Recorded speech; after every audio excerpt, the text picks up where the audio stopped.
साथियों नमस्कार। पिछली क्लास में हमने राष्ट्रपति की कार्यपालिका संबंधी शक्तियों की चर्चा की थी। आज की इस क्लास में हम शुरू कर रहे हैं राष्ट्रपति की विधायी शक्तियाँ। विधायी शक्तियों को आप अगर इस विधायी शब्द का अर्थ आप समझें तो आप जानते हैं कि सरकार के 3 अंग होते हैं, एक कार्यपालिका, दूसरी व्यवस्थापिका, तीसरी न्यायपालिका। जो दूसरा अंग है व्यवस्थापिका, उस व्यवस्थापिका को विधायिका भी कहा जाता है। और विधायिका का मतलब है कि व्यवस्थापिका का काम क्या है, और आप जानते हैं कि कानून बनाना, विधि बनाना। तो चूंकि विधि बनाना उसका काम है, व्यवस्थापिका का है, इसलिए उसको विधायिका भी कहा जाता है। तो कानून से संबंधित राष्ट्रपति की पावर्स क्या है, विधायी पावर्स क्या है, मतलब ये कि राष्ट्रपति की ऐसी शक्तियां जो संसद से संबंधित हैं, वो सारी के सारी शक्तियां उसकी विधायी शक्तियों के दायरे में आ जाती हैं। आज हम राष्ट्रपति की उन्हीं विधायी शक्तियों की चर्चा करने वाले हैं। यहाँ पे बहुत महत्वपूर्ण शक्तियां हैं, बहुत विस्तृत विधायी शक्तियां हैं राष्ट्रपति की। लेकिन हम उसकी शक्तियां पढ़ें उससे पहले एक आर्टिकल आप खास तौर से समझिए, जिसको पढ़कर हम समझ सकते हैं कि राष्ट्रपति की विधायी शक्तियां कितनी महत्वपूर्ण हैं और राष्ट्रपति किस तरीके से एक विधायिका में महत्वपूर्ण रोल निभाता है। देखिए, एक आर्टिकल आपने पढ़ा होगा, अनुच्छेद 79 79। और आर्टिकल 79 एक बात कहता है जहाँ से संसद की शुरुआत होती है। हमने बात की थी कि आर्टिकल 52 से आर्टिकल 78 तक कार्यपालिका का जिक्र है, केंद्र सरकार की कार्यपालिका। और भाग 5 का जो दूसरा अध्याय वो आर्टिकल 79 से शुरू होता है, 122 तक जाता है, जिसमें संसद का जिक्र किया गया है। और उसी दूसरे अध्याय का पहला आर्टिकल अनुच्छेद 79 है, जिसमें कहा गया है कि संघ के लिए एक संसद होगी जो राष्ट्रपति और 2 सदनों से मिलकर बनेगी। स्पष्ट रूप से एक बात कही गई। मैं यहाँ लिख रहा हूँ इस बात को इसलिए ताकि आप इस बात का अर्थ समझ सकें। कहा गया कि संघ के लिए, साथ साथ लिख लीजिए, आप हेडिंग डाल लीजिए राष्ट्रपति की विधायी शक्तियाँ, और आगे आर्टिकल 79 करके लिखें आप, संघ के लिए एक संसद होगी। संघ के लिए एक संसद होगी जो राष्ट्रपति तथा 2 सदनों से मिलकर बनेगी।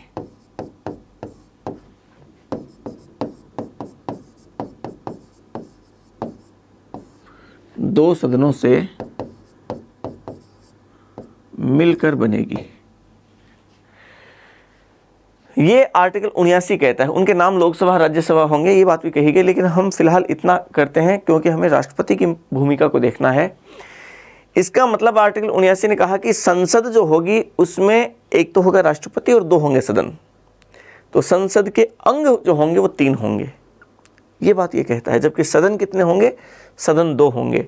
तो हम मोटे तौर पर अगर इसका अर्थ निकालें तो इसका मतलब ये है कि संसद बराबर राष्ट्रपति प्लस लोकसभा प्लस राज्यसभा।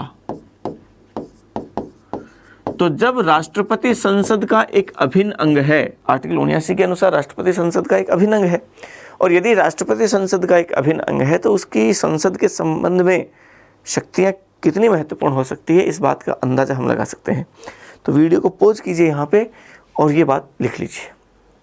चलिए हम आगे बढ़ते हैं, उसकी विधायी शक्तियों को हम समझने की कोशिश करते हैं कि उसकी विधायी शक्तियाँ क्या हैं। देखें, राष्ट्रपति की विधायी शक्तियाँ, पहली विधायी शक्ति राष्ट्रपति की, हम आर्टिकल्स के अकॉर्डिंग मैं थोड़ा सा इन शक्तियों को इस तरीके से सेट करके आपको पढ़ा रहा हूँ ताकि आपको आर्टिकल्स याद करने में थोड़ा सा आसान हो। पिछले आर्टिकल्स शायद आपको याद हो गए होंगे, ऐसी मैं अपेक्षा करता हूं, और अगर याद नहीं हो तो आप उस बारे में थोड़ा सा प्रयास करें, उस दिशा में अतिरिक्त आपको प्रयास करने पड़ेंगे। इन शक्तियों में देखें, हम पहली राष्ट्रपति की विधायी शक्ति पढ़ते हैं, वो पढ़ते हैं सत्र आहूत करना। वो क्या क्या काम करता है देखना संसद के बारे में। सत्र आहूत करना, सत्रावसान करना तथा लोकसभा का विघटन करना।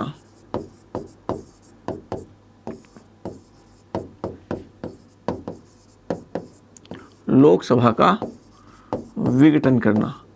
और ये कौन सा अनुच्छेद है? ये है आर्टिकल 85, अनुच्छेद 85, आर्टिकल 85।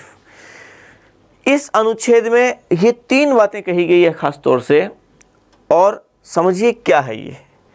असल में आर्टिकल 85 की इस शक्ति को पढ़ने से पहले हमें कुछ शब्दों पर ध्यान देना पड़ेगा कि वो शब्द का अर्थ क्या है। पहले तो आप ये समझिए कि सत्र क्या होते हैं, सत्र कहते किसे, इंग्लिश में इसको सेशन कहते हैं। वो सेशन क्या होता है? देखिए, आर्टिकल 85 एक बात कहता है कि संसद के दोनों ही जो सदन हैं, उन सदनों के 2 सत्रों के बीच, मतलब पहले सत्र की अंतिम बैठक और दूसरे सत्र की पहली बैठक के बीच 6 माह से अधिक का अंतराल नहीं होगा।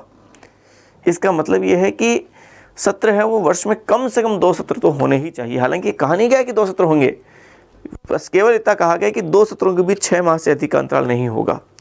और हमारे यहाँ भारत में संसद के वर्ष में 3 सत्र होते हैं। वो 3 सत्र कौन कौन से, कैसे कैसे, कब से कब तक होते हैं, इस की पूरी बात को आप समझने की कोशिश करना। देखिए, हम इस बात को थोड़ा सा समझते हैं।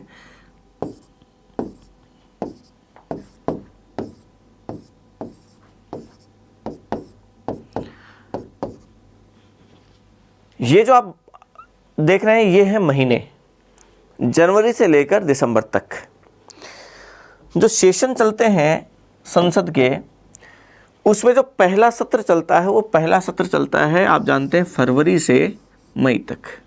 फरवरी में शुरू होता है, मई माह तक जाता है। दूसरा सत्र शुरू होता है जुलाई से सितंबर तक। तीसरा सत्र जाता है नवंबर से दिसंबर तक। इसे आप 2 बजे से 5 बजे तक या 7 बजे से 9 बजे तक ऐसे मत समझ लेना। ये फरवरी से मई तक है, ये जुलाई से सितंबर तक है, और ये वो नवंबर से दिसंबर तक है।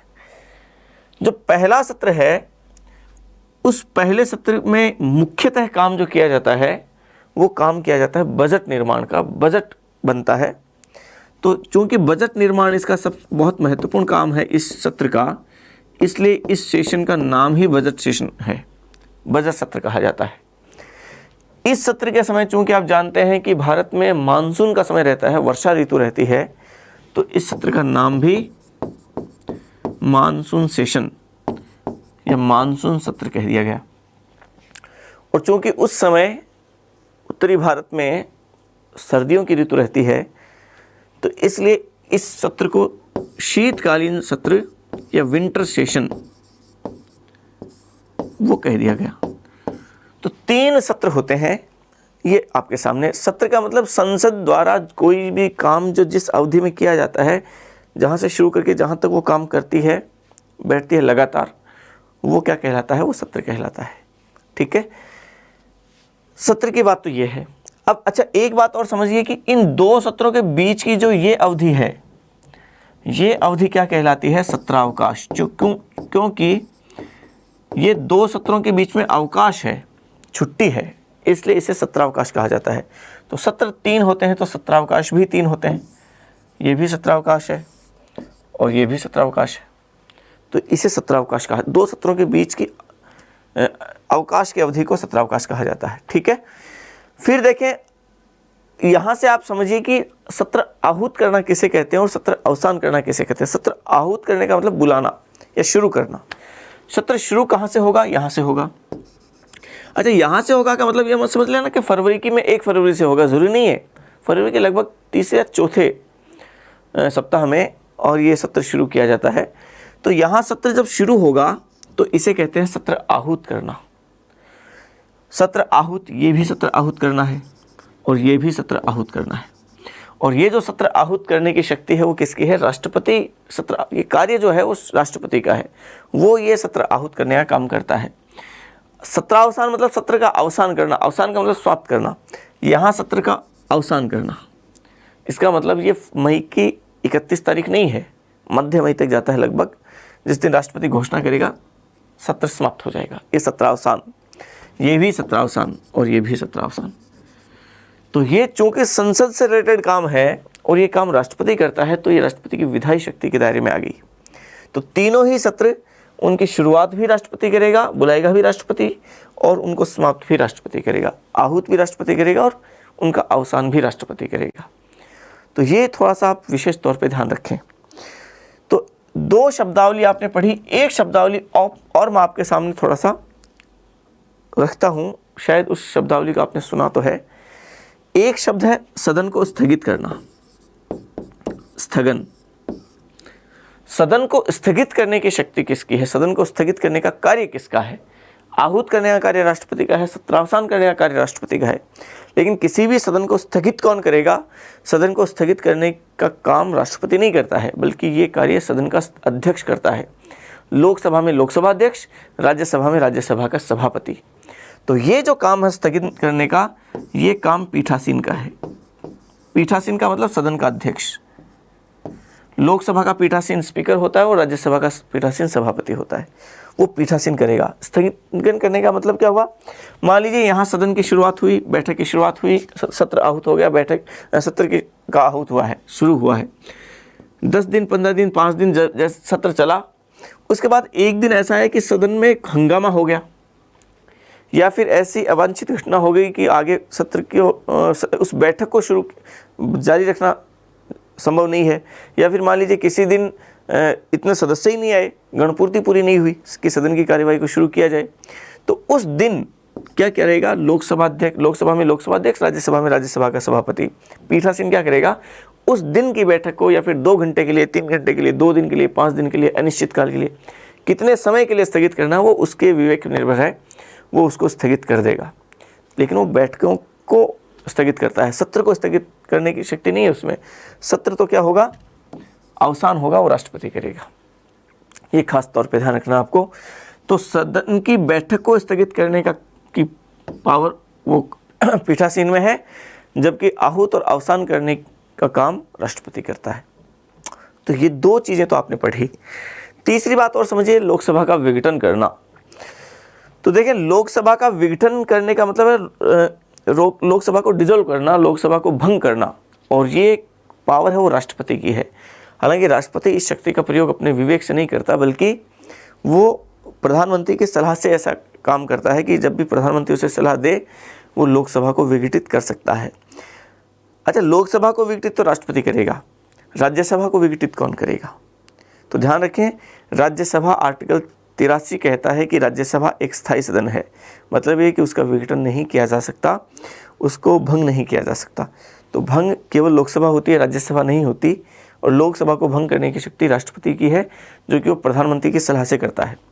लेकिन ये भी एक बात और ध्यान रखना, संसद में हम इसको विस्तार से वैसे करेंगे भी, ये विशेष तौर पे ध्यान रखने वाली बात है कि यदि प्रधानमंत्री का बहुमत खो चुका है, यदि कोई प्रधानमंत्री अविश्वास प्रस्ताव उसके विरुद्ध पारित हो चुका है, उसके बाद यदि प्रधानमंत्री राष्ट्रपति को सलाह दे लोकसभा को भंग करने की, तो उसकी ऐसी सलाह को राष्ट्रपति मानने के लिए बाध्य नहीं है। ये आप खास तौर पे ध्यान रखें। तो इसको पॉज कीजिए और इसको उतार लीजिए यहाँ तक, ये आपके लिए ठीक है। रजिस्टर में ऐसा कैसा उतार लेंगे तो आप इस बात को समझ पाएंगे। ठीक है, चलिए आगे हम पढ़ते हैं उसकी दूसरी शक्ति। विधायी शक्तियों में उसकी दूसरी विधायी शक्ति है, एक सामान्य सी शक्ति है, वो समझना आप। और दूसरी उसकी शक्ति है संसद को संदेश भेजना। संसद को एक कार्य है उसका, संसद को संदेश भेजना। और ये है अनुच्छेद 86, आर्टिकल 85 पढ़ा था हमने, आर्टिकल 86 में ये कि राष्ट्रपति संसद को संदेश भेज सकता है, संसद के दोनों में से किसी भी सदन को संदेश भेज सकता है। संदेश इस मायने में समझिए कि मान लीजिए कोई विधेयक संसद में आ तो गया किसी सदन में, लेकिन उस पर आगे वो काम चल नहीं रहा है। वो मतलब ये कि वो जो विधेयक है या कोई प्रस्ताव हो वो लंबित है, उस पर आगे कार्रवाई नहीं हो रही है। तो राष्ट्रपति किसी लंबित विधेयक पर संसद को संदेश भेजकर संसद को उस लंबित विधेयक पर कार्रवाई शुरू करने के लिए, आगे उसको बढ़ाने के लिए संदेश भेज सकता है, कह सकता है। और राष्ट्रपति जब ऐसा कोई संदेश भेजेगा तो संसद उस पर यथाशीघ्र कार्रवाई करेगी, ये आर्टिकल 86 कहता है। और आर्टिकल 86 में ही एक बात और है कि राष्ट्रपति संसद के दोनों में से किसी भी सदन को अभिभाषण दे सकता है, किसी भी सदन में, दोनों में से किसी भी सदन में किसी भी समय वो अभिभाषण दे सकेगा। लेकिन अभिभाषण को लेकर एक बात ध्यान रखें, आरंभिक अभिभाषण की बात आर्टिकल 87 करता है और कभी भी कोई भी अभिभाषण की बात आर्टिकल 86 करता है। तो आर्टिकल 86 में केवल इतना लिख लीजिए आप, पर्याप्त है आपके लिए। फिर देखें, आरंभिक अभिभाषण देना, आरंभिक अभिभाषण देना, और वो है अनुच्छेद 87 और वो आरंभिक अभिभाषण कब देता है ये भी महत्वपूर्ण है। तो आर्टिकल 87 कहता है कि राष्ट्रपति दोनों सदन जब समवेत रूप से एकत्र हो, संयुक्त बैठक नहीं है, ध्यान रखना, जॉइंट सिटिंग नहीं है, बल्कि असेंबल्ड टुगेदर है। दो अलग अलग शब्दावली है, मैं थोड़ा सा समझा देता हूं आपको। आर्टिकल 87 में जिस शब्द का यूज किया गया वो इंग्लिश में है assembled together. Assembled together, RS pre exam में ये प्रश्न पूछा गया था पिछली में कि असेंबल्ड टुगेदर का जो जिक्र किया गया वो कौन से आर्टिकल में है, तो वो 87 में है। समवेत रूप से, इंग्लिश में, हिंदी में इसके लिए समवेत रूप से दोनों सदन जब इकट्ठे होंगे, और ये दो अवसर बताए गए, कब कब। एक तो बताया गया नई लोकसभा के गठन पर। नई लोकसभा के गठन पर का मतलब सामान्यतः है 5 वर्ष बाद, और यदि बीच में लोकसभा भंग हो गई तो उससे पहले भी।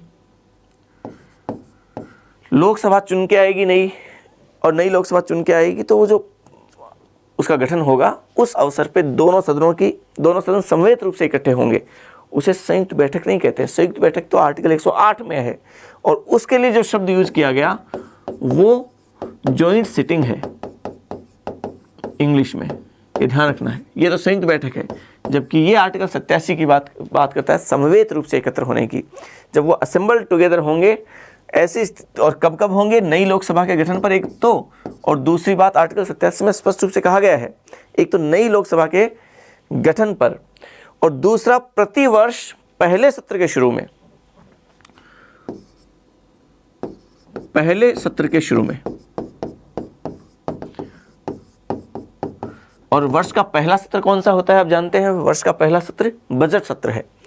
तो बजट सत्र हो गया, हालांकि इसमें बजट सत्र नाम नहीं लिखा गया है, लेकिन वर्ष का पहला सत्र बजट सत्र होता है। तो उसके शुरू में ये असेंबल टुगेदर होते हैं, उस समय राष्ट्रपति अभिभाषण दे सकता है। तो ये तो सामान्यतः 5 वर्ष बाद होता है, और ये प्रतिवर्ष होता है, समझ रहे हैं आप। तो इन दोनों अवसर पर राष्ट्रपति संसद के दोनों सदन जो असेंबल टुगेदर होंगे, समवेत रूप से एकत्र होंगे, उसमें आरंभिक अभिभाषण वो देगा। ठीक है, तो ये उसकी एक और कार्य है उसका। देखिए, इसके अलावा हम उससे थोड़ा और आगे बढ़ते हैं, उसका एक और कार्य की बात करते हैं, वो है संयुक्त बैठक बुलाना। मैं संयुक्त बैठक की बात इसके पास ही इसलिए कर रहा हूं ताकि आप असेंबल टुगेदर में और जॉइंट सिटिंग में अंतर कर सकें। संयुक्त बैठक बुलाना, कुछ शब्दों को अंग्रेजी में याद करना बहुत जरूरी है, वरना आप कंफ्यूज हो जाएंगे, क्योंकि एग्जाम में अंग्रेजी का भी ऑप्शन आता है। तो इंग्लिश वाले ऑप्शंस में जब आप देख सकेंगे तो आप कंफ्यूज नहीं रहेंगे। संयुक्त बैठक बुलाना आर्टिकल 108, और ये संयुक्त बैठक कब बुलाई जाती है? आर्टिकल 108 कहता है कि जब किसी साधारण विधेयक पर संसद के दोनों सदन, लोकसभा और राज्यसभा में गतिरोध हो जाए, टकराव आ जाए, तो ऐसी स्थिति में राष्ट्रपति संयुक्त बैठक बुलाएगा। ध्यान रखना आपको, संयुक्त बैठक बुलाने की पावर किसकी है? वो राष्ट्रपति की है, आर्टिकल 108, जिसमें इंग्लिश में शब्द कहा गया जॉइंट सिटिंग।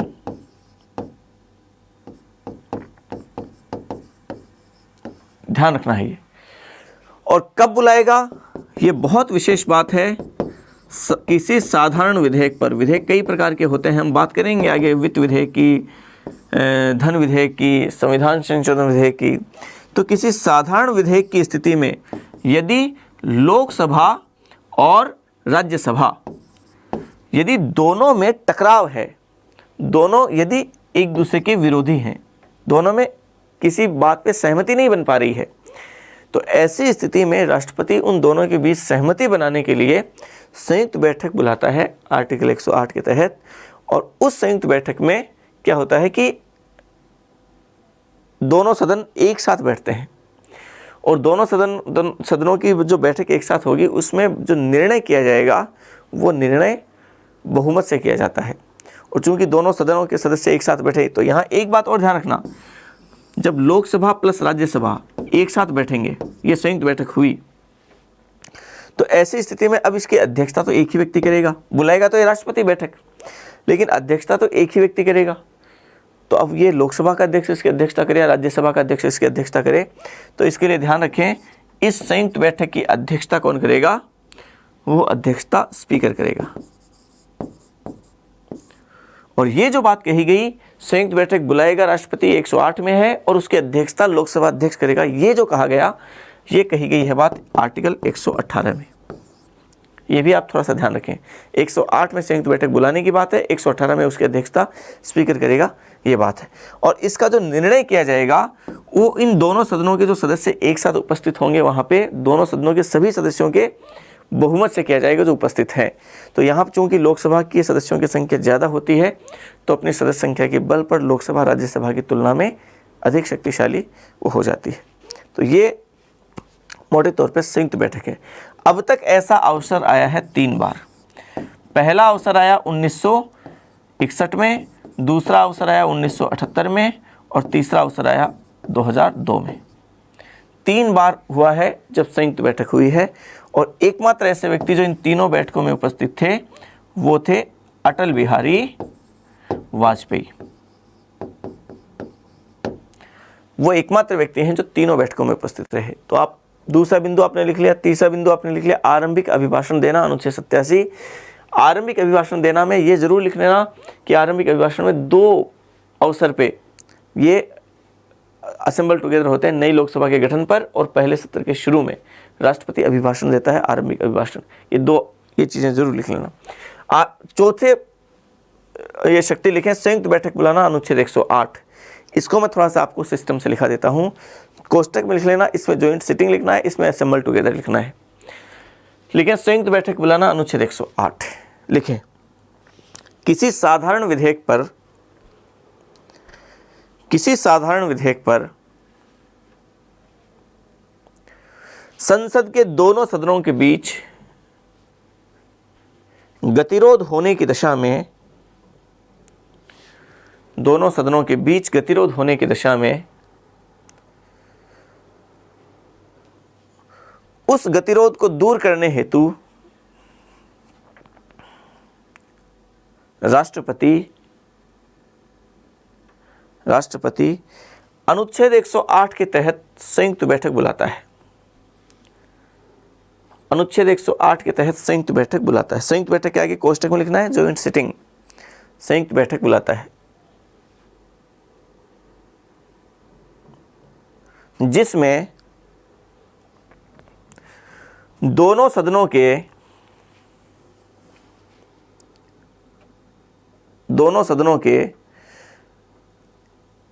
सम्मिलित रूप से उपस्थित सदस्यों के साधारण बहुमत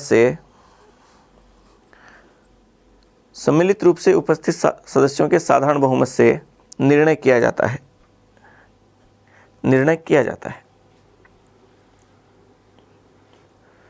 ठीक है, बाकी हम इस संयुक्त बैठक को संसद में भी पढ़ेंगे, वहां विस्तार से कर लेंगे। लिखें अगली एक पंक्ति में लिखें संयुक्त बैठक की अध्यक्षता लोकसभा अध्यक्ष करता है। संयुक्त बैठक की अध्यक्षता लोकसभा अध्यक्ष करता है। आगे कोष्टक में लिख लेना अनुच्छेद 118 लोकसभा अध्यक्ष करता है। ठीक है, अब तक कितनी बार हुई है वो सारी बात हम संसद में पढ़ेंगे, वहां लिख लेंगे। अगर आप लिखना चाहे तो लिखा हुआ है, आप लिख भी सकते हैं। चलिए हम आगे बढ़ते हैं थोड़ा सा। संयुक्त बैठक तक की हमने बात की, यहां तक। आगे एक और शक्ति उसकी देखें, सांसदों की अयोग्यता से संबंधित विवाद का निर्णय करना, जिसकी चर्चा हम पहले कर चुके हैं। वैसे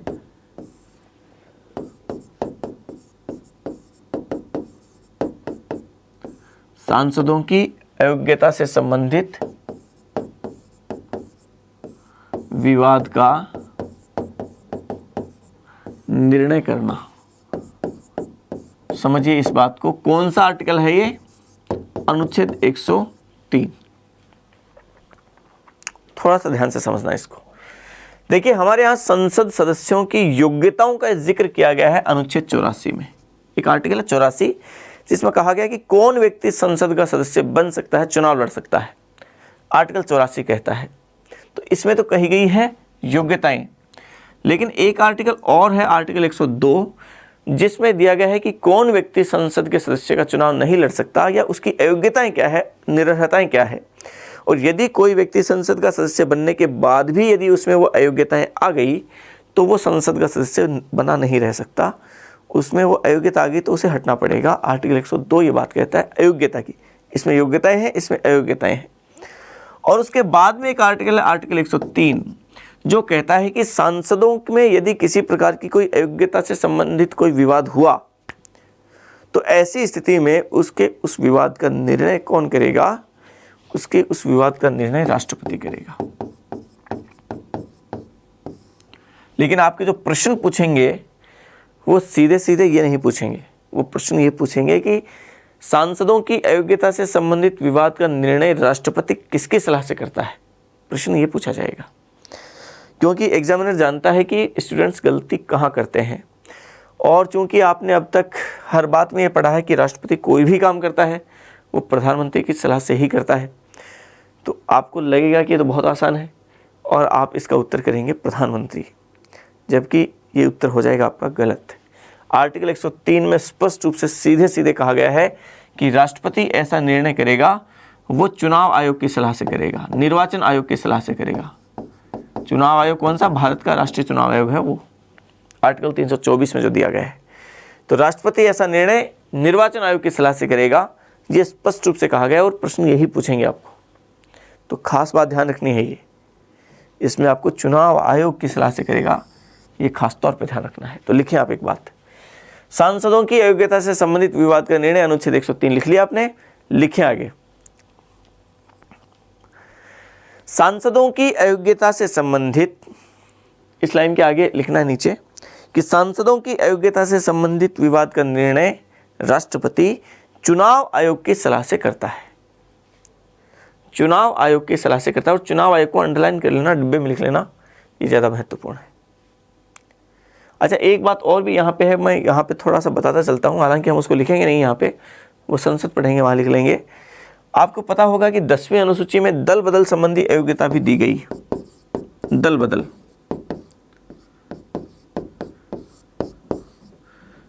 बावनवें संविधान संशोधन द्वारा जोड़ी गई 10वीं अनुसूची 1985 में, और उसमें दल बदल संबंधी अयोग्यता है 102 में भी उसको जोड़ा गया है। तो देखिए, दल बदल को छोड़कर बाकी समस्त प्रकार की अयोग्यताओं का विवाद का निर्णय राष्ट्रपति करेगा। बस एक प्रकार की अयोग्यता के विवाद का निर्णय राष्ट्रपति नहीं करेगा, और वो दल बदल है, जो कि बाद में जोड़ी गई है। इस दल बदल संबंधी अयोग्यता के विवाद का निर्णय 10वीं अनुसूची का 7वां पैरा कहता है, उसका निर्णय पीठासीन करेगा, सदन का अध्यक्ष करेगा। लोकसभा में लोकसभा अध्यक्ष, राज्यसभा में राज्यसभा का सभापति। इसका निर्णय राष्ट्रपति नहीं करता है, इसका निर्णय पीठासीन करता है। बाकी सारी अयोग्यताओं के विवाद का निर्णय राष्ट्रपति करता है, ये ध्यान रखना है आपको। चलिए आगे बढ़ते हैं हम उसकी अगली एक शक्ति, और वो शक्ति कौन सी है वो और समझिए आप। धीरे धीरे हम आगे की तरफ उसकी बहुत महत्वपूर्ण शक्तियों की तरफ हम पढ़ रहे हैं। एक और शक्ति समझ लीजिए, सामान्य सी है, वो है कुछ विधेयकों को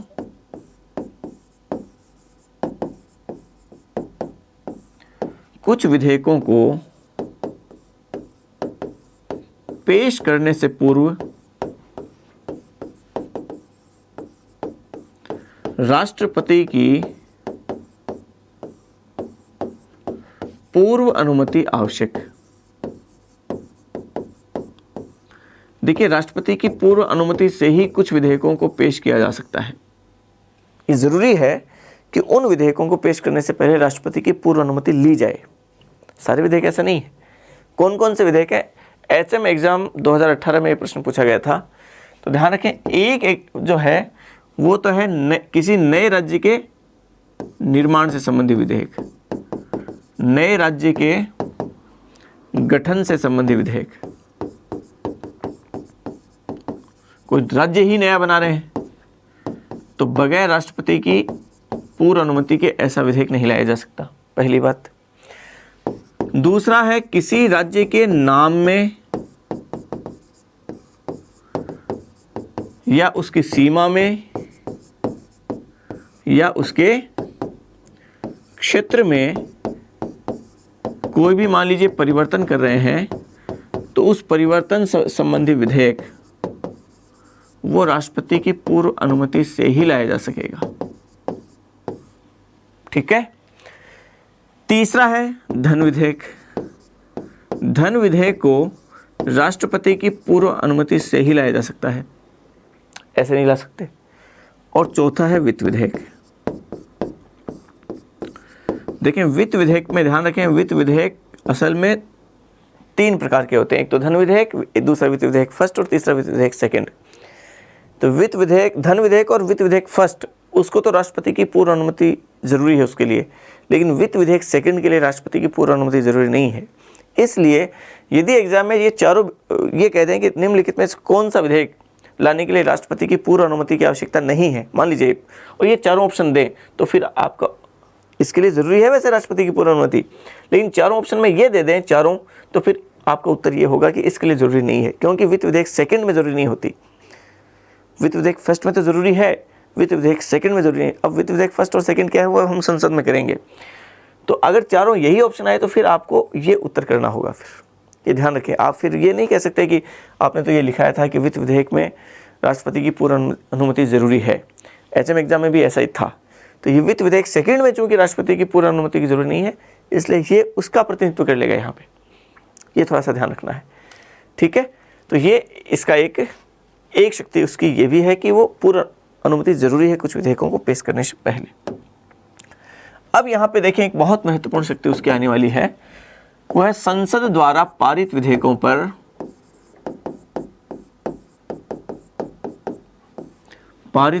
पर राष्ट्रपति की स्वीकृति आवश्यक। राष्ट्रपति की स्वीकृति। आर्टिकल कौन सा है? अनुच्छेद है 111। बहुत महत्वपूर्ण है, ध्यान रखना आप। ये आर्टिकल 111 कहता है कि कोई भी विधेयक, मान लीजिए कोई भी विधेयक संसद के दोनों सदनों से पारित हो गया,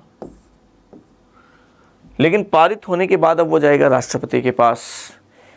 अब वो राष्ट्रपति जब तक उस पर साइन नहीं करेगा तब तक संसद द्वारा पारित किया गया वो विधेयक कानून नहीं बनेगा।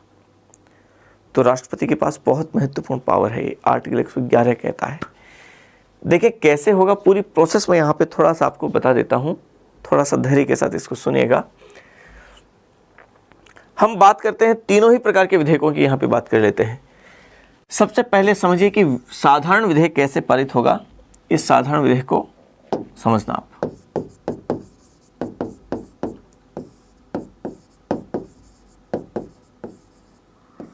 साधारण विधेयक की किस तरीके से क्या स्थितियां होंगी, ध्यान से समझना। साधारण विधेयक संसद के दोनों सदनों से पारित होने के बाद राष्ट्रपति के पास गया तो क्या स्थितियां होंगी। धन विधेयक दोनों सदनों से पारित होने के बाद राष्ट्रपति के पास गया तो क्या स्थितियां होंगी।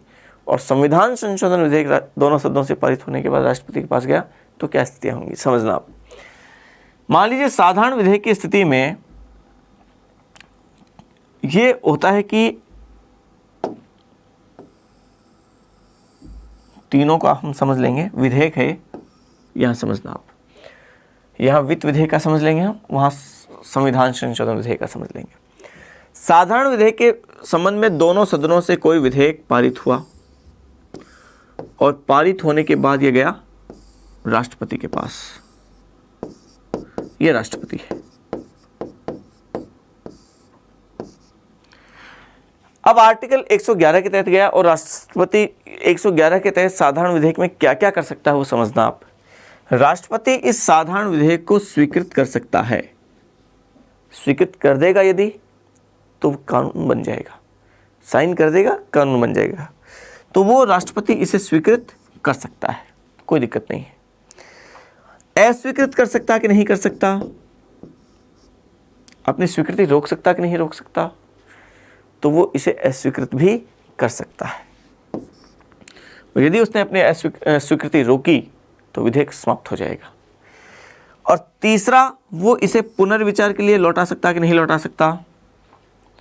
और यदि उसने इसे पुनर्विचार के लिए लौटाया तो क्या होगा वो हम देखते हैं। तो पुनर्विचार के लिए लौटा सकता है।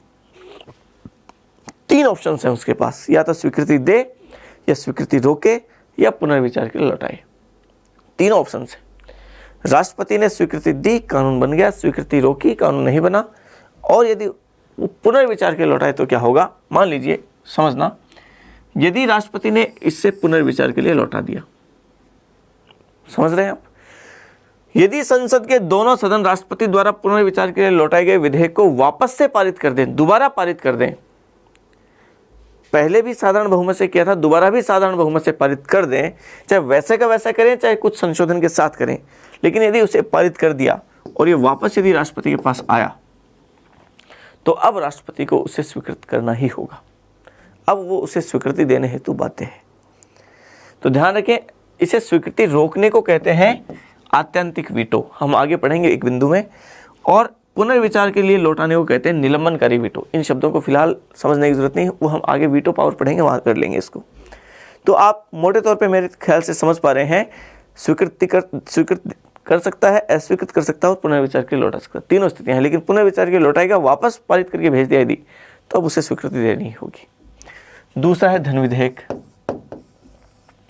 धन विधेयक में क्या होगा, तो धन विधेयक में समझिए कि यदि संसद के दोनों सदन यदि धन विधेयक को पारित करके राष्ट्रपति के पास भेज देते हैं, तो राष्ट्रपति क्या क्या करेगा। राष्ट्रपति या तो उसे स्वीकृत कर सकेगा, अस्वीकृत कर सकेगा, स्वीकृति रोक सकता है, पुनर्विचार के लिए लौटा सकता कि नहीं लौटा सकता। तो ध्यान रखें, राष्ट्रपति इसे पुनर्विचार के लिए नहीं लौटा सकता। धन विधेयक को राष्ट्रपति अस्वीकृत कर सकता है, लेकिन पुनर्विचार के लिए नहीं लौटा सकता है। ये ध्यान रखना है, खास बात। ठीक है, चलिए तीसरा है संविधान संशोधन विधेयक।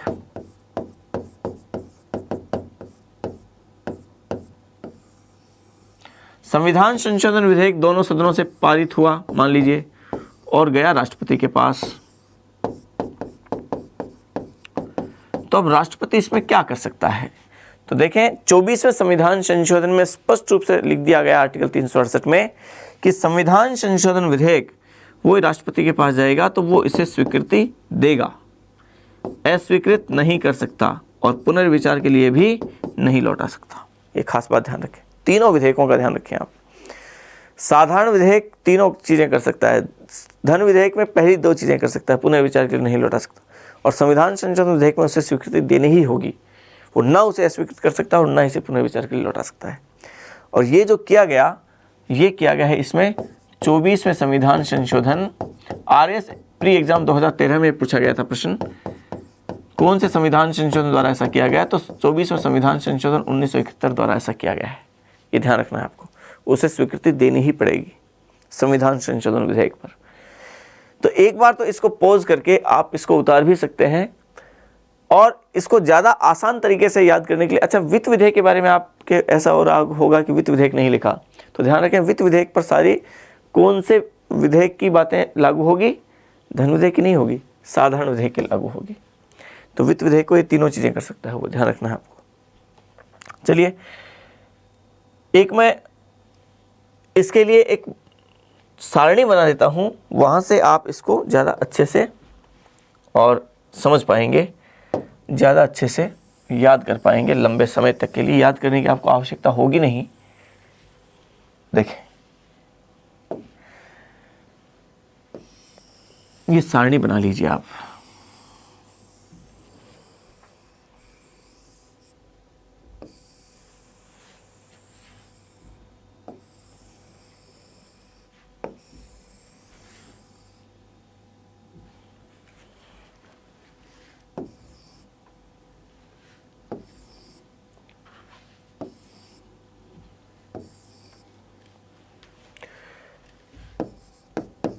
क्रम संख्या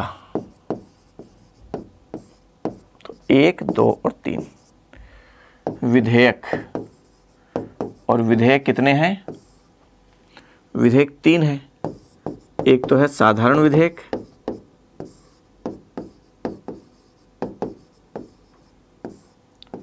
दूसरा है धन विधेयक, और तीसरा है संविधान संशोधन विधेयक।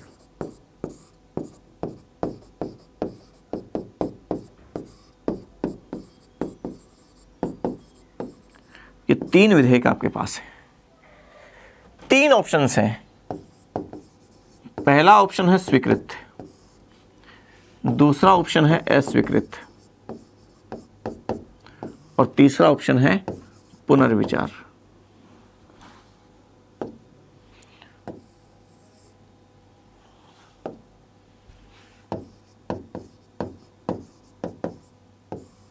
तीन ऑप्शंस आपके पास है।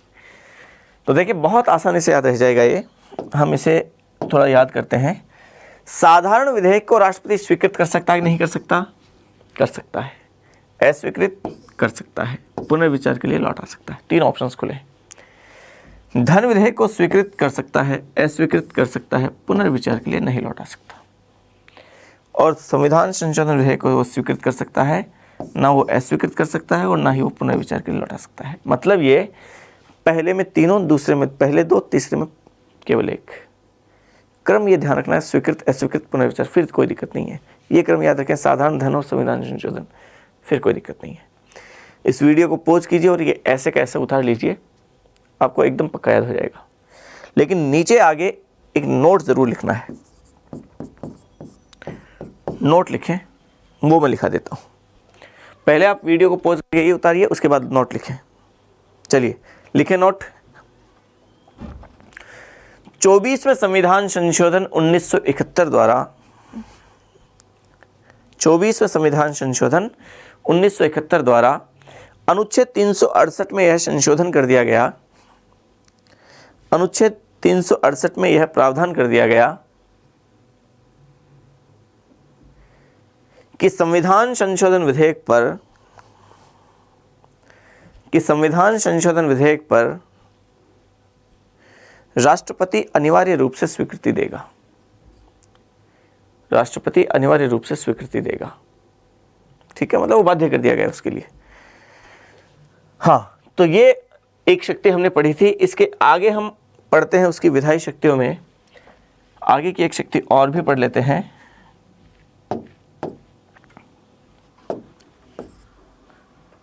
देखें, और वह है विधानमंडल द्वारा पारित विधेयकों पर राष्ट्रपति की स्वीकृति।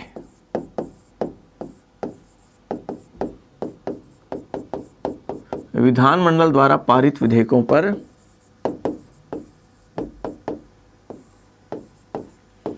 राष्ट्रपति की स्वीकृति।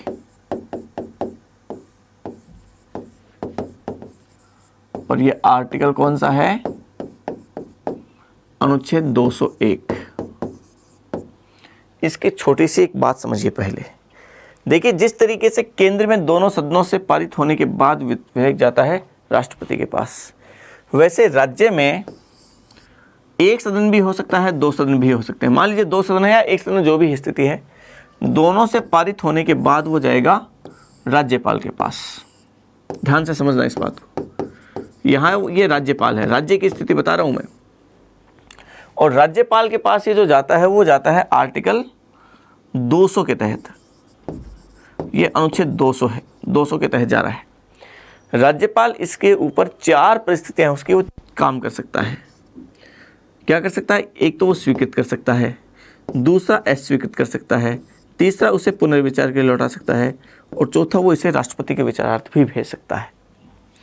4 स्थितियां हैं। हम बाकी बातें राज्यपाल में पढ़ेंगे। फिलहाल इस बात को हम नोट कर रहे हैं कि राज्यपाल किसी विधेयक को राष्ट्रपति के विचारार्थ भेज सकता है। अच्छा, राज्यपाल कौन से विधेयकों को राष्ट्रपति के विचारार्थ भेजेगा, ये उसका स्वयं का विवेक है। जिस भी विधेयक को वो भेजना चाहे वो भेज सकता है, एक विधेयक को छोड़कर। एक विधेयक में राज्यपाल बाध्य है कि उसे राष्ट्रपति को भेजना ही पड़ेगा। बहुत महत्वपूर्ण बात है। और वो विधेयक कौन सा है? उच्च न्यायालय की शक्तियों को कम करने से संबंधित विधेयक। यदि किसी राज्य विधानमंडल ने ऐसा विधेयक पारित किया है जो हाईकोर्ट की शक्तियों को कम करता है, तो उच्च न्यायालय की शक्तियों को कम करने से संबंधित वो जो विधेयक है उसे तो राज्यपाल राष्ट्रपति के विचारार्थ भेजेगा ही भेजेगा। लेकिन अन्य ऐसे समस्त विधेयक जो राज्यपाल ऐसा विचार रखता है कि उसे राष्ट्रपति को भेजना चाहिए, वो उन्हें भेज सकता है। और इसके तहत यदि मान लीजिए उसने ऐसा सोचा, तो वह ये विधेयक गया राष्ट्रपति के पास। और राष्ट्रपति उस पर क्या कर सकता है?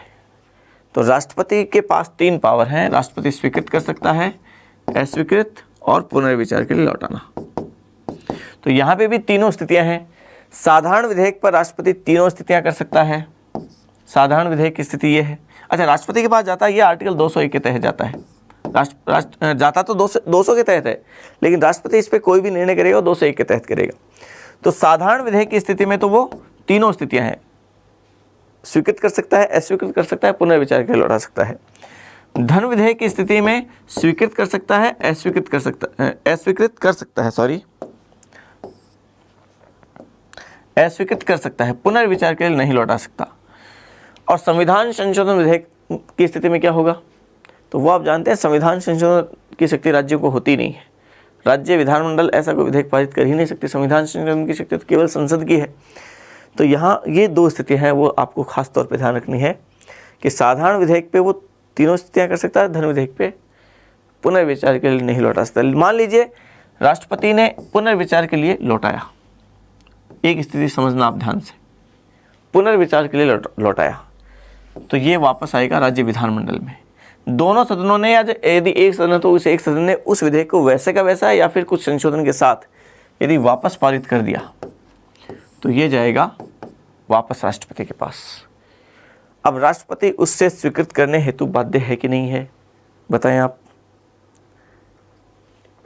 हमने अभी थोड़ी देर पहले पढ़ा राष्ट्रपति की वो शक्ति। राष्ट्रपति ने पुनर्विचार के लिए भेजा, संसद में अगर दोनों सदनों ने वापस पारित करके भेजा, राष्ट्रपति बाध्य है स्वीकृति देने के लिए। ध्यान से समझना। अच्छा, राज्यपाल का इससे पहले बता देता हूँ। मान लीजिए राज्यपाल के पास आया था, उसने राष्ट्रपति के पास नहीं भेजा, बल्कि उसने पुनर्विचार के लिए लौटा दिया। दोनों सदनों ने वापस पुनर्विचार के लिए राष्ट्रपति को भेजा, राज्यपाल को भेजा, तो राज्यपाल उसे स्वीकृति देने के लिए बाध्य है, जैसे केंद्र में राष्ट्रपति बाध्य था। लेकिन राज्य वाले मामले में यदि राष्ट्रपति के पास चला गया एक बार मामला, राष्ट्रपति ने पुनर्विचार के लिए भेजा, दोनों सदनों ने वापस उसे पारित करके भेज दिया राष्ट्रपति के पास, तो अब यहाँ पे राष्ट्रपति उसे स्वीकृति देने हेतु बाध्य नहीं है। ये खास बात ध्यान रखें आप। केंद्र वाले मामले में राष्ट्रपति बाध्य था, राज्य वाले मामले में राज्यपाल बाध्य था, लेकिन राज्य वाले मामले में राष्ट्रपति बाध्य नहीं है। ये खास बात ध्यान रखनी है, ये आपके सामने है। चलिए देखें, आगे हम बढ़ते हैं। इसको उतार लीजिए ऐसे कैसा, या फिर अगर शब्दों में लिखना चाहें तो शब्दों में लिख भी सकते हैं आप इसको, कि राज्य विधानमंडल द्वारा पारित विधेयकों पर ऐसे समस्त विधेयक जो राज्यपाल राष्ट्रपति के विचारार्थ भेजे, राष्ट्रपति उन्हें स्वीकृत कर सकता है, अस्वीकृत कर सकता है, पुनर्विचार के लिए लौटा सकता है, लेकिन धन विधेयक को वो पुनर्विचार के लिए नहीं लौटा सकता। ठीक है, चलिए आगे देखें। अगली उसकी एक शक्ति है, वो है अध्यादेश। अध्यादेश जारी करने से पहले एक शक्ति जो इसी से रिलेटेड है उसको समझ लीजिए, वो है वीटो शक्ति।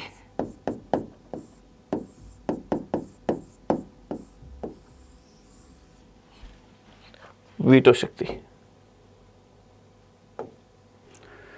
9वीं विधायी शक्ति हम पढ़ते हैं, वीटो शक्ति। आर्टिकल 111 में ही हम इसको ढूंढ सकते हैं। हालांकि वीटो शब्द का प्रयोग भारतीय संविधान में कहीं नहीं किया गया, लेकिन निषेधाधिकार, वीटो का मतलब निषेधाधिकार, निषेधाधिकार या वीटो का आप अगर अर्थ समझे हम, तो समझिए किसी काम को होने से रोकना, वो जो शक्ति है वो वीटो शक्ति कहलाती है, निषेधाधिकार कहलाता है, रोक लेना उसको। ये पावर राष्ट्रपति की भी है कि संसद से कोई विधेयक पारित हुआ, उसे कानून बनने से रोकने की जो शक्ति है वो राष्ट्रपति की है। वो उसी से रिलेटेड जो अभी हमने पढ़ी।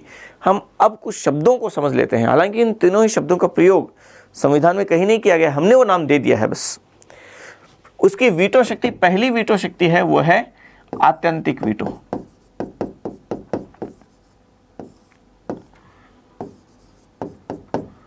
आत्यंतिक वीटो, इसे निरपेक्ष वीटो भी कहते हैं, एब्सोल्यूट वीटो भी कहते हैं, इंग्लिश में इसको एब्सोल्यूट वीटो कहते हैं, आत्यंतिक वीटो। आत्यंतिक वीटो का मतलब राष्ट्रपति द्वारा किसी संसद द्वारा पारित विधेयक को अस्वीकृत कर देना, मना कर देना, वो आत्यंतिक वीटो कहलाता है। वो अगर उसे स्वीकृति नहीं देगा, पारित नहीं होगा, सीधी सी बात है। और वो पारित नहीं हुआ मतलब वो समाप्त हो गया। लेकिन आप जानते हैं कि राष्ट्रपति किसी विधेयक को स्वीकृति देता है प्रधानमंत्री और मंत्रिपरिषद की सलाह से, और कोई विधेयक संसद से बगैर प्रधानमंत्री और मंत्रिपरिषद की इच्छा के पारित होता नहीं है। तो यदि प्रधानमंत्री और मंत्रिपरिषद ने किसी विधेयक को बड़ी मेहनत से संसद से पारित करवाया है तो वो असल में राष्ट्रपति को क्यों सलाह देंगे ऐसी कि वो उसे अस्वीकृत करे? अस्वीकृत की सलाह देंगे नहीं। और इसीलिए आत्यंतिक वीटो का प्रयोग न के बराबर किया जाता है, क्योंकि ऐसी सलाह प्रधानमंत्री और मंत्रिपरिषद द्वारा नहीं दी जाती है उसे। लेकिन एक कंडीशन और भी समझिए, मान लीजिए किसी प्रधानमंत्री ने किसी विधेयक को संसद से पारित करवाया और राष्ट्रपति के पास वो विधेयक गया, उससे पहले ही राष्ट्रपति ने उसे स्वीकृति दी, उससे पहले ही सरकार गिर गई।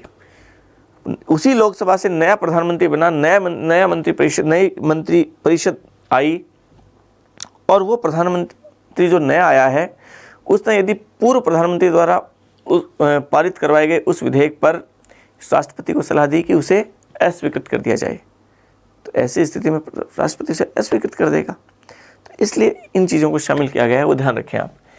और आत्यंतिक वीटो का यूज़ 1954 में राजेंद्र प्रसाद ने एक मामले में किया था। एक विधेयक आया था, पेप्सू विनियोग विधेयक।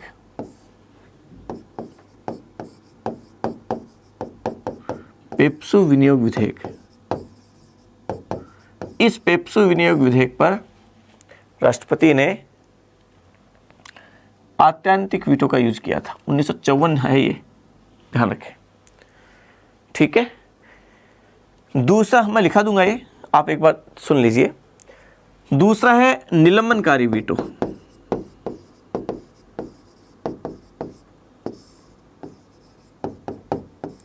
और निलंबनकारी वीटो का मतलब पुनर्विचार के लिए लौटाना। ये जो साइन यहाँ मैंने अभी किया था यूज, कोई संसद के दोनों सदनों द्वारा पारित विधेयक राष्ट्रपति के पास जाता है और यदि राष्ट्रपति से पुनर्विचार के लिए लौटा दे तो वो क्या कहलाता है? निलंबनकारी वीटो कहलाता है। और यदि संसद के दोनों सदनों द्वारा पारित विधेयक को राष्ट्रपति ने पुनर्विचार के लिए लौटाया, यदि पुनर्विचार के लिए लौटा दिया, तो ऐसी स्थिति में यदि संसद के दोनों सदन उसे पुनः पारित करके राष्ट्रपति के पास भेज दें तो राष्ट्रपति उसे स्वीकृति देने हेतु बाध्य है। इसका मतलब ऐसी स्थिति में संसद के साधारण बहुमत से राष्ट्रपति का वो निलंबनकारी वीटो अध्यारोहित हो जाता है, समाप्त हो जाता है। अब उसे उसमें स्वीकृति देनी ही होगी। यहाँ पे थोड़ा एक विशेष बात और समझ लीजिए। एक वीटो, एक और नाम आता है विशेषित वीटो, जो भारत के राष्ट्रपति को प्राप्त नहीं है। ये वीटो अमेरिका के राष्ट्रपति को प्राप्त है। इसको यहाँ पे थोड़ा सा समझा देता हूँ ताकि आप इसमें और इसमें अंतर कर सके। दोनों सेम है, थोड़ा सा अंतर है, बस समझना क्या है। अमेरिका में दो सदन है, हाउस ऑफ रिप्रेजेंटेटिव और सीनेट। दोनों सदनों से वहाँ भी कानून साधारण बहुमत से बनता है। ये हाउस ऑफ रिप्रेजेंटेटिव है, ये सीनेट है, मान लीजिए। दोनों सदनों से साधारण बहुमत से पारित होगा। भारत में भी कोई विधेयक, मान लीजिए ये लोकसभा है, राज्यसभा है, साधारण बहुमत से पारित होगा। समझ रहे हैं आप?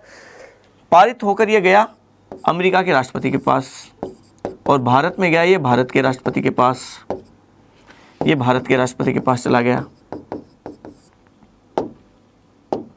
समझना आप?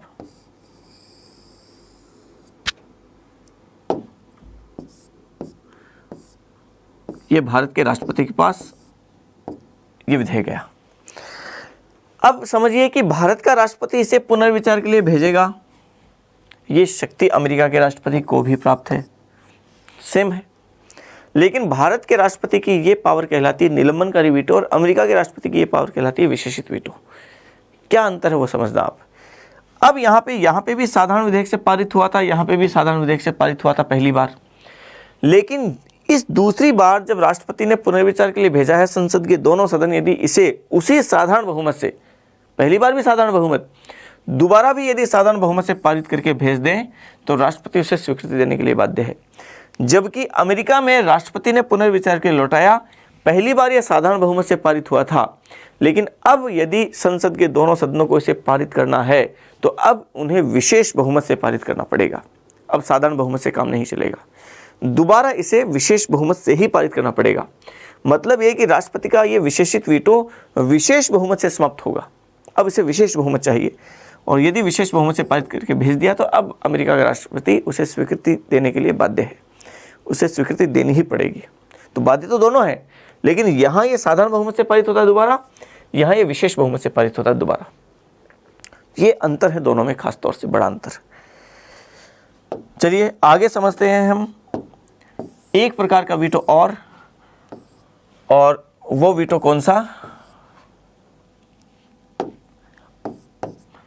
तीसरे प्रकार का वीटो आप बड़ा फेमस आपने सुना होगा, पॉकेट वीटो या जेबी वीटो। पॉकेट वीटो का मतलब क्या है? पॉकेट वीटो का मतलब देखिए, आर्टिकल 111 कहता है कि संसद के दोनों सदनों द्वारा पारित विधेयक जब राष्ट्रपति के पास जाएंगे तो राष्ट्रपति यथाशीघ्र उसे स्वीकृत करेगा या स्वीकृति रोकेगा या फिर पुनर्विचार के लिए लौटाएगा। जो भी बात है वो आर्टिकल 111 में ऐसा कहा गया, यथाशीघ्र कहा गया, जल्दी ही ऐसा करेगा वो। जबकि अमेरिका के राष्ट्रपति के लिए 10 दिन की अवधि है कि संसद द्वारा पारित किए जाने के बाद जब राष्ट्रपति के पास वो विधेयक आ गया, उसको 10 दिन की अवधि के अंदर कोई निर्णय करेगा।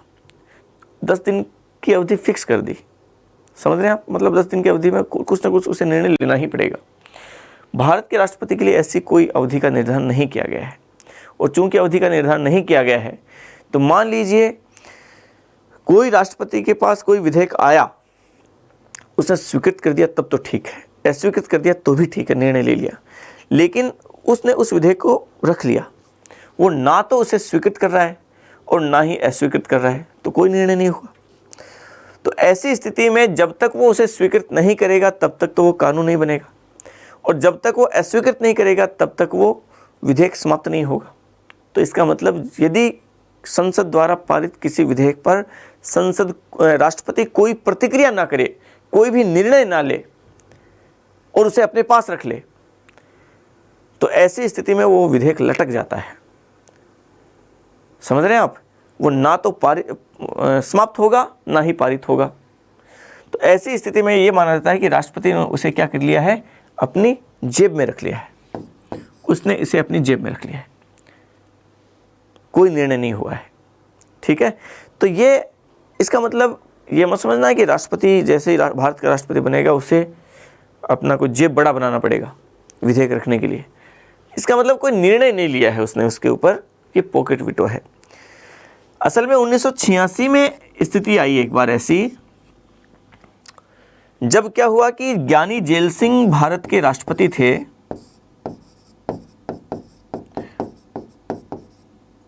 और राजीव गांधी के साथ उनकी टकराहट वो जग जाहिर है, बड़े विरोधी स्थिति हो गई थी प्रधानमंत्री और राष्ट्रपति के बीच। तो एक विधेयक आया था, डाकघर संशोधन विधेयक। डाकघर संशोधन विधेयक,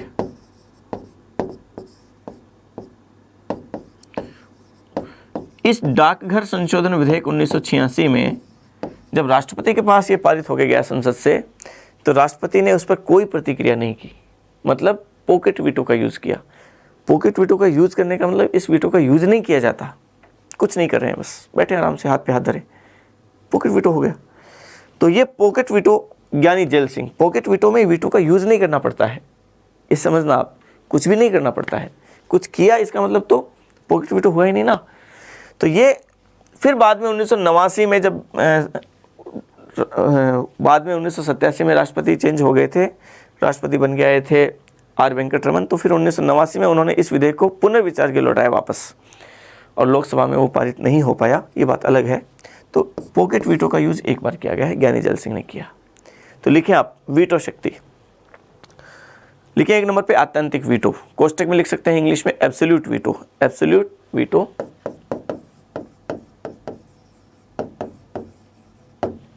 एब्सोल्यूट वीटो।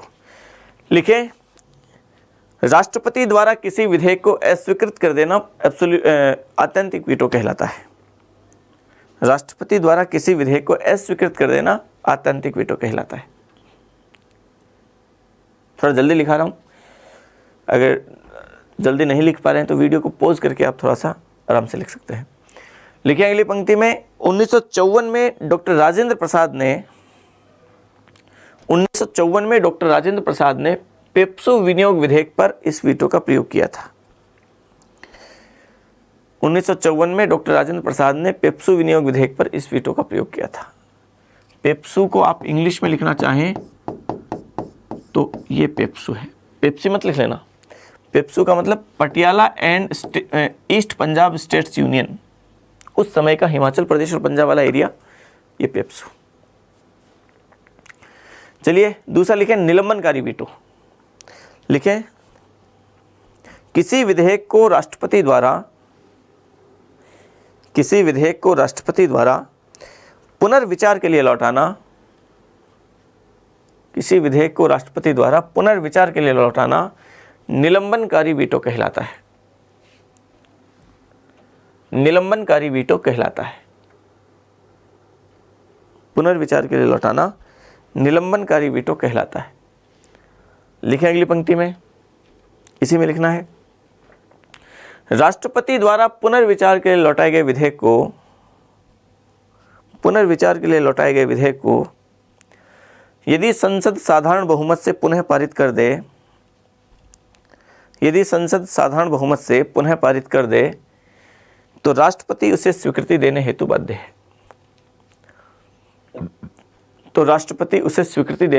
है। तीसरा लिखें पॉकेट वीटो, जेबी वीटो। लिखे पॉकेट वीटो में, संसद द्वारा पारित किसी विधेयक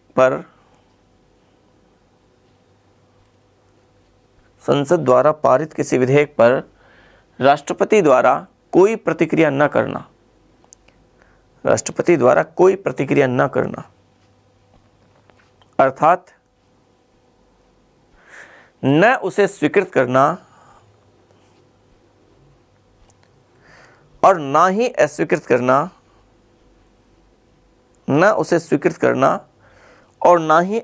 करना, पॉकेट वीटो कहलाता है। लिखें अगली पंक्ति में, 1986 में ज्ञानी जेल सिंह ने डाकघर संशोधन विधेयक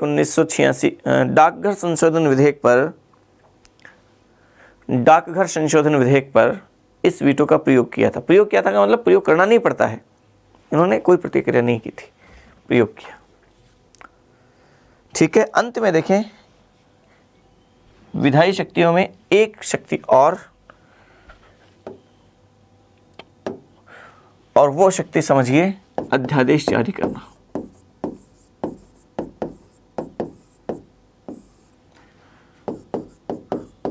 अध्यादेश जारी करना, अनुच्छेद 123, ऑर्डिनेंस जारी करना। देखें अध्यादेश क्या है, कैसे जारी होता है, कब जारी होता है, कब तक रहता है, वो देखें। आर्टिकल 123 कहता है कि एक तो बात देखें, अभी हमने आर्टिकल 85 में पढ़ी थी, सत्र आहूत करना, अवसान करना वाली बात पढ़ी थी। उसमें हमने देखा था कि सत्र होते हैं और इस सत्र की अवधि में संसद काम करती है, हमने बात की थी। तो संसद जब काम करेगी, सत्र में होगी, तब तो कोई भी कानून बनाने की पावर संसद को होगी और संसद द्वारा बनाए गए कानून ही मान्य होगा, ये हमने बात की। वो तो कानून है, विधि है जो संसद बनाती है। लेकिन मान लीजिए जब संसद सत्र में है ही नहीं, छुट्टियां चल रही है, सत्रावकाश चल रहा है, और यदि उस सत्रावकाश के दौरान किसी कानून की आवश्यकता पड़े, बहुत ज़रूरी है वो कानून होना, नया कानून बनना, ऐसी स्थिति में संसद तो चूंकि है नहीं, और चूंकि संसद नहीं है तो अब कानून बन नहीं सकता। तो ऐसी स्थिति में एक आर्टिकल 123 में एक प्रावधान किया गया कि ऐसी स्थिति में कानून बनाने की जो शक्ति है वो राष्ट्रपति की है, राष्ट्रपति को दे दी गई कि राष्ट्रपति ऐसा कर सकता है, और राष्ट्रपति द्वारा बनाया गया वो जो कानून है उसी को क्या कहते हैं, उसी को अध्यादेश कहते हैं। मतलब राष्ट्रपति अध्यादेश जारी कर सकता है, और राष्ट्रपति द्वारा जारी किया गया ऐसा अध्यादेश वही बल रखता है, वही पावर रखता है, उसमें वही शक्ति होती है जो संसद द्वारा पारित किसी कानून को होती है। तो राष्ट्रपति को एक तरीके से कानून बनाने की शक्ति दे दी गई, तो विधायी शक्ति हुई है, समझ रहे हैं आप। तो विधि बनाने की शक्ति है ना, राष्ट्रपति द्वारा अध्यादेश जो जारी किया जा रहा है उसे वही पावर है। तो देखें, एक तो ये कब जारी किया जाएगा अध्यादेश, जब संसद सत्र में नहीं होगी, पहली बात तो जब संसद का सत्र नहीं चल रहा है तब राष्ट्रपति अध्यादेश जारी कर सकता है। दूसरी बात यह कि राष्ट्रपति ऐसा अध्यादेश कौन से विषयों पे जारी करेगा, तो राष्ट्रपति ऐसा अध्यादेश संघ सूची के किसी विषय पे जारी कर सकता है या संवर्ती सूची के किसी विषय पर जारी कर सकता है। मतलब ये कि उन विषयों पर जिन विषयों पर संसद को कानून बनाने की शक्ति प्राप्त होती है। चूंकि राज्य सूची पर संसद को कानून बनाने की शक्ति नहीं है, तो राष्ट्रपति उस सूची पर अध्यादेश जारी नहीं कर सकता। ठीक है। तीसरी बात, राष्ट्रपति द्वारा जारी किए गए इस अध्यादेश को वही बल प्राप्त है जो कि संसद द्वारा पारित किसी कानून को प्राप्त है, संसद के समान। ठीक है। फिर देखें ये अध्यादेश कब तक जारी रहेगा, कितने समय तक प्रभावी रहता है। मान लीजिए राष्ट्रपति ने अध्यादेश जारी किया गया यहाँ, तो कब तक रहेगा, कितने समय तक रहेगा। तो कई स्टूडेंट्स में इस बारे में थोड़ी सी कन्फ्यूजन ज़्यादा है, ध्यान से समझना। ऐसा अध्यादेश जारी रहेगा, आप यदि 6 माह की बात ध्यान रखते हैं तो सबसे गलत है। 6 माह तो बिल्कुल भूल जाइए आप, 6 माह नहीं है। अगर आप कह रहे हैं 6 सप्ताह तो ये भी गलत है, हालांकि उतना गलत नहीं है जितना 6 माह है। 6 सप्ताह वाली बात में कुछ सच्चाई है, लेकिन पूरी तरीके से सच नहीं है। यदि आप सीधे 6 सप्ताह कहते हैं तो ये ठीक नहीं है। देखिए इस 6 सप्ताह में आपको ध्यान रखना है कि राष्ट्रपति ने अध्यादेश जारी यहाँ किया तो कब तक जारी रहेगा। यहाँ आपको ध्यान रखना, नए सत्र के शुरू होने से 6 सप्ताह की अवधि तक। मतलब ये 6 सप्ताह तो है, लेकिन कब से है। अगर आपने नए सत्र के शुरू होने से शब्दावली का प्रयोग नहीं किया, इसका मतलब जहाँ से जारी किया वहाँ से 6 सप्ताह हो जाएगा, जबकि ऐसा नहीं है। राष्ट्रपति ने अध्यादेश जारी किया, वो जारी रहेगा नए सत्र के शुरू होने से 6 सप्ताह की अवधि तक। ये 6 सप्ताह की अवधि काउंट कहाँ से की जाएगी, जब से नया सत्र शुरू होगा। ये आपको खास बात ध्यान रखनी है। ठीक है। अच्छा, नया सत्र से शुरू होने का मतलब ये है कि चाहे अध्यादेश राष्ट्रपति ने यहाँ जारी किया है, चाहे यहाँ जारी किया है, चाहे यहाँ जारी किया है, ये यहीं तक रहेगा, ये प्रभावी यहीं तक रहेगा। ठीक है। लेकिन चूंकि ये सत्र के शुरू होने से 6 सप्ताह की अवधि तक रहता है, लेकिन संसद को यह अधिकार है कि इस अवधि से पहले भी ये इसे क्या कर सकती है, समाप्त कर सकती है। ये संसद की इच्छा पर निर्भर है कि संसद इस अवधि से पहले भी इसे समाप्त कर सकती है। ये थोड़ा सा आपको विशेष तौर पे ध्यान रखना है। अच्छा, एक बात और मुझे आप बताएं कि अगर मैं आपसे कहूं कि कोई अध्यादेश अधिकतम कितने समय तक जारी रहेगा, अधिकतम कितने समय तक जारी रह सकता है, अधिकतम पूछ रहा हूं, तो अधिकतम कितने समय तक जारी रह सकता है। हालांकि संविधान में ऐसा कोई लिखा हुआ नहीं है, संविधान तो केवल इतना कहता है कि नए सत्र के शुरू होने से 6 सप्ताह की अवधि तक जारी रहेगा। तो यहाँ से ये अवधि तो काउंट नहीं हुई ना।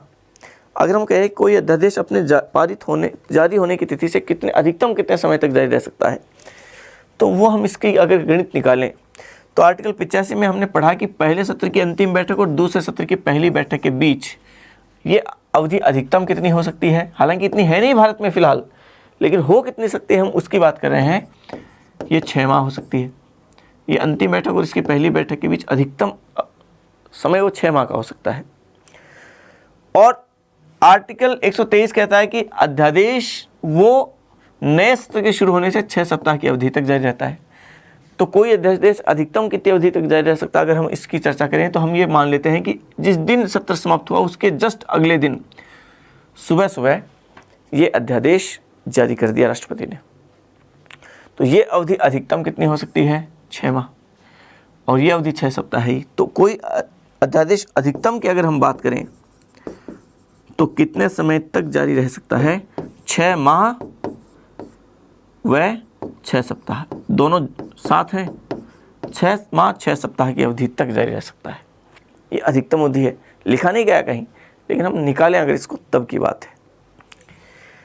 एक बात और ये, मान लीजिए लोकसभा का सत्र ये है, राज्यसभा का सत्र यहीं पहले समाप्त हो गया, तो ये जो अवधि जिसमें राज्यसभा का सत्र नहीं चल रहा है लेकिन लोकसभा का सत्र, मतलब केवल दोनों में से एक सदन का सत्र चल रहा है, चाहे लोकसभा का मान लीजिए चाहे राज्यसभा का मान लीजिए, एक ही सदन का सत्र चल रहा है, इस अवधि में अध्यादेश जारी किया जा सकता है कि नहीं किया जा सकता। तो ध्यान रखें, ऐसी अवधि में अध्यादेश जारी किया जा सकता है। क्यों? क्योंकि अध्यादेश तब जारी किया जाता है जब संसद कानून नहीं बना सकती है, और आप जानते हैं चाहे कोई सा भी एक सदन यदि है तो वो कानून नहीं बना सकता। कानून बनाने के लिए ज़रूरी है कि दोनों सदन वो सत्र में हो। एक सदन भी सत्र में नहीं है, कानून नहीं बन सकता। ठीक है, तो ऐसी स्थिति में अध्यादेश जारी किया जा सकता है। तो चलिए लिखें अध्यादेश जारी करना, अनुच्छेद 123। एक बात और खास ध्यान रखें, राष्ट्रपति ने यदि ऐसा अध्यादेश जारी किया है, उसकी न्यायिक समीक्षा की जा सकती है, कोर्ट में चुनौती दी जा सकती है इसे इस बेस पे कि ये संविधान का उल्लंघन कर रहा है, संविधान के विरुद्ध है, कोर्ट में चुनौती दी जा सकती है। तो लिखें अध्यादेश जारी करना, आर्टिकल 123 लिखें इसमें। जब संसद सत्र में ना हो, जब संसद सत्र में ना हो तब अति आवश्यक होने की स्थिति में, अति आवश्यक होने की स्थिति में संघ सूची अथवा संवर्ती सूची के किसी विषय पर, संघ सूची अथवा संवर्ती सूची के किसी विषय पर राष्ट्रपति अध्यादेश जारी कर सकता है, राष्ट्रपति अध्यादेश जारी कर सकता है। लिखिए अगली पंक्ति में, इस अध्यादेश को वही बल प्राप्त होता है, इस अध्यादेश को वही बल प्राप्त होता है जो संसद द्वारा बनाई गई किसी विधि को प्राप्त होता है, जो संसद द्वारा बनाई गई किसी विधि को प्राप्त होता है। लिखें अगली पंक्ति में, ऐसा अध्यादेश न्यायिक समीक्षा के अधीन होता है, ऐसा अध्यादेश न्यायिक समीक्षा के अधीन होता है।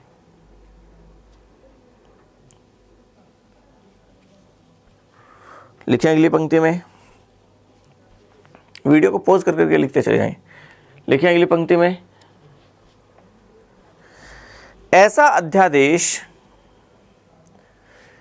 नए सत्र के शुरू होने से 6 सप्ताह की अवधि तक, नए सत्र के शुरू होने से 6 सप्ताह की अवधि तक बना रहता है। ऐसा अध्यादेश नए सत्र के शुरू होने से 6 सप्ताह की अवधि तक बना रहता है।